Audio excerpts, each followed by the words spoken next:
Hey there! Welcome back to Reddit Dating, best channel for cheating stories. Make sure to like and subscribe the channel for more spicy stories. Should I 48M tell my wife 44F that I received a tape of her in the mail? Throw away. This is an odd thing. Wife and I have been married 20 years. I've never suspected her of cheating and our sex life has been outstanding. First of the year, I receive a package in the mail. It's a DVD addressed to me and a typed note that says, "Your eyes only." It's my wife having sex, separately, with 3 guys. She was younger, much younger. Based on body and appearance and hairstyle, it was around the time we were going out. Either before, during, or after we were engaged. She grew her hair longer for the wedding and kept it that way. At first, I've no idea who sent it to me other than one of those 3 guys in the DVD, none of which I know. I'm assuming it's one of my wife's ex.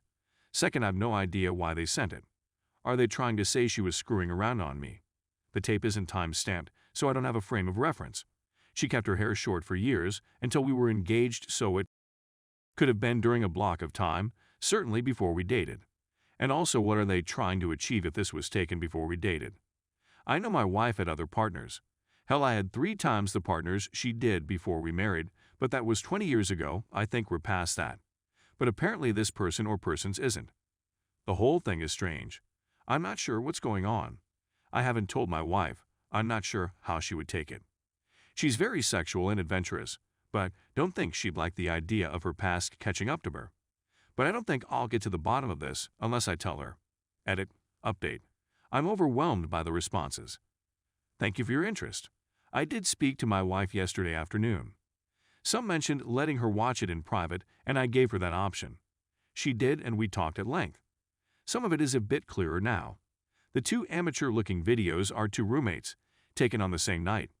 That's why the camera doesn't move, and that's why the room is the same. I asked why the bed looks different, and she replied the sheets were a bit messy, so they changed them before they had another go.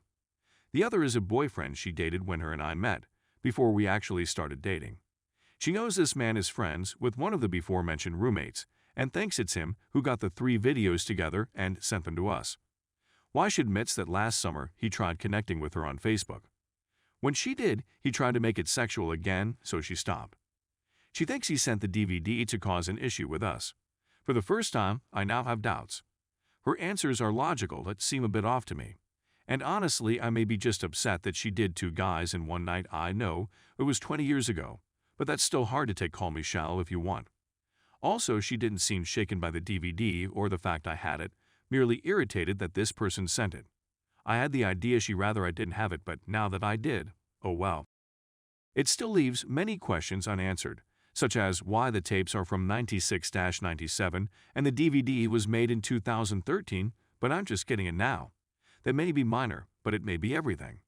Plus, how does this gentleman know where I live? Facebook doesn't give you that information. Being in contact with someone does, so now you see why I have doubts. Thanks to you all for your concern and feedback. I love my wife and cherish her, and her past is her past, but for some reason it's slapping us in the face right now. I will take some time between the 2 of us to figure out what is truly going on. Edit 22. I want to clarify something. I've been getting a lot of feedback, mostly negative, where everyone is irritated with me that I'm upset with my wife for being with 2 men in the same night. None of my business. It was 20 years ago. I should man up, that sort of thing. Look, I said it was hard to take. Most men understand their partner was with different people before them, but seeing their spouse with 2 men on the same night is hard to handle. I didn't say I was changing my view of her or leaving or any other angst you want to put on me. It's just a difficult thing for a married man to see and realize. I'll get past it, but it's not an easy thing. And for everyone who says it was 20 years ago, lighten up. I challenge you to sit back, grab a beer and watch 2 young men have intercourse with your wife on the same night and see how you feel about it. Frustrated at best. You won't love her less, but you'll not feel great afterwards, trust me. So thanks for everyone calling me in, but until you're in that position, I'll ignore you. Thank you very much. Final edit. This will be my final edit. Thank you all for your support, but all I will say is, it's time for me to make some decisions. I hacked into my wife's Facebook account. Childish and immature, I'll admit, but I did it nonetheless. And I found things disturbing enough that I need to think long and hard about what I do next. I'd give it for the benefit of the doubt through this entire thing. Now a shadow had been cast and I'm questioning her more than ever before. Heartbroken is putting it mildly. It's time for me to work on my life and myself. Thanks to everyone and their interest. Story 2.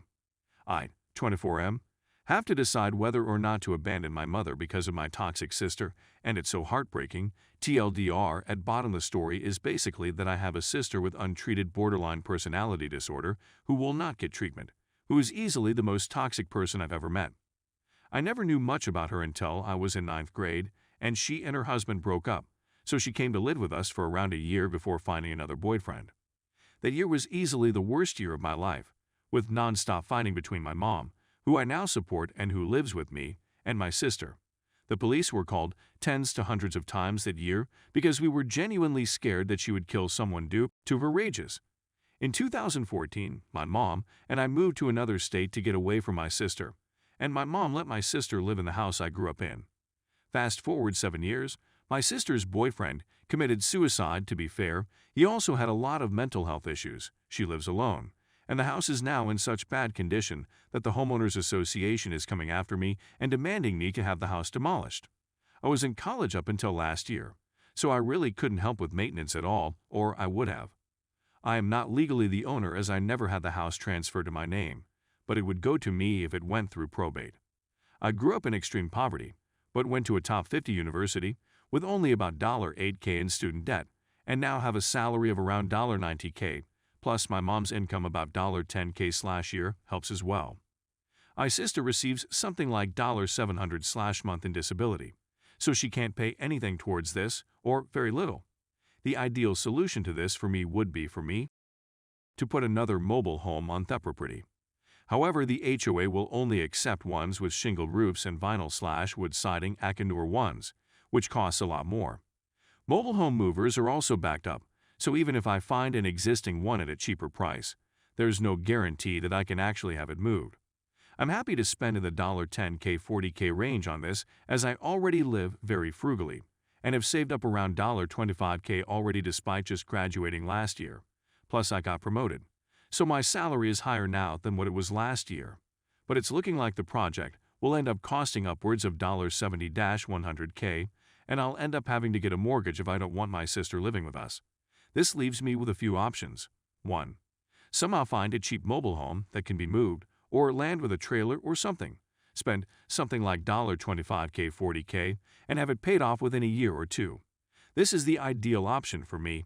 I could put more towards maintenance. I know my mom is safe and happy, but I don't know if it's possible. I really hope it is, but I've been trying to find one for the past 2 weeks, and it's just starting to seem unattainable at this point. Not to.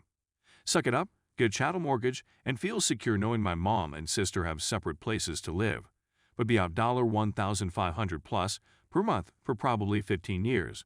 This seems so unrealistic to me, but it is possible. I just would be so resentful for so long. The only thing that could save me at that point would be getting lucky with stocks or something and paying the house off.